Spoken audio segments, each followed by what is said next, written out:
তো নমস্কার বন্ধুরা, শুভ দুপুর, গুড আফটারনুন। তো আজকে আবারও আমি এই রেসিপিটা নিয়ে এলাম তোমাদের সামনে, মিলেট বিরিয়ানি।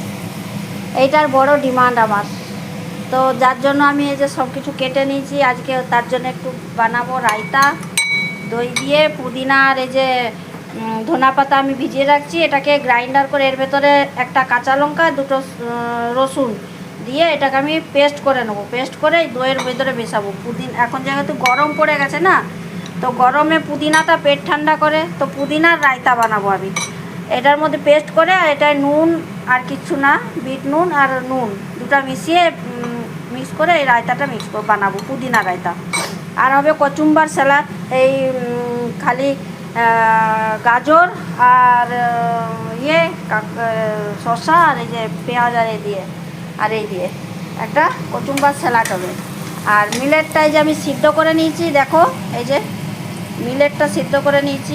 তোমরা যদি না জানো মিলেট কাকে বলে, এই দেখো এই যে মিলেটটা দেখতে এই কালারের হয়, দেখো এই যে ঠিক অনেকটা গমের মতন, এই যে দলিয়ার মতন দেখতে। আর আমি এই যে চিংড়ি মাছটা ম্যারিনেট করে রেখে দিয়েছি। চিংড়ি মাছের ভিতরে ম্যারিনেটের ভেতরে দিয়েছি দই, আদা রসুনের পেস্ট, লঙ্কা পেস্ট আর ধনিয়া পুদিনা কুচিয়ে দিয়েছি। আর দিয়েছি গরম মশলা, বিরিয়ানি মশলা আর একটু সরষের তেল, লেবুর রস, নুন, হলুদ আর শুকনো লঙ্কার গুঁড়া। আমি এখানে লাল লঙ্কাটা দিচ্ছি না, কেননা আমি এটা আজকে সাদা বানাবো, যে সেই জন্য আমি লাল লঙ্কার গুঁড়াটা দিচ্ছি না। আর পেঁয়াজকে যে ভেজে নেবো, বেরেস্তা করব না, জাস্ট খালি কালারটা চেঞ্জ হবে, লাল হবে, বেরেস্তা করব না। মিলেট বিরিয়ানিতে বেরেস্তা করলে ভালো লাগে না খেতে। তো বাস এইরকম এই পজিশনে আমি এই যে কেটে রাখা টমেটোটা দিয়ে দিলাম। আর বাকি মশলা তো আমি চিংড়ি মাছের ভেতরেই দিয়েছি, আর আমাকে এক্সট্রা করে কোনো মশলা দিতে লাগবে না, সব মশলা ওর ভেতরে দিয়ে দিয়েছি। তা আমি এই যে এটা টমেটোটা দিয়ে, আর এটা টমেটোটা একটু কষে যাবে, কষার পরেই আমি চিংড়ি মাছটা দিয়ে দেবো। তখনকে একটু ঢাকা দিয়ে রেখে দিই। ঢাকা দিলে কি হয়,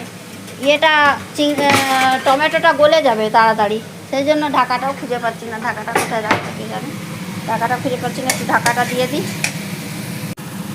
তো এই যে আমার দেখো ঢাকা দেওয়ার কারণে বিলাতিটা খুব তাড়াতাড়ি গলে গেছে। এইবার আমি চিংড়ি মাছটা ঢেলে দেবো।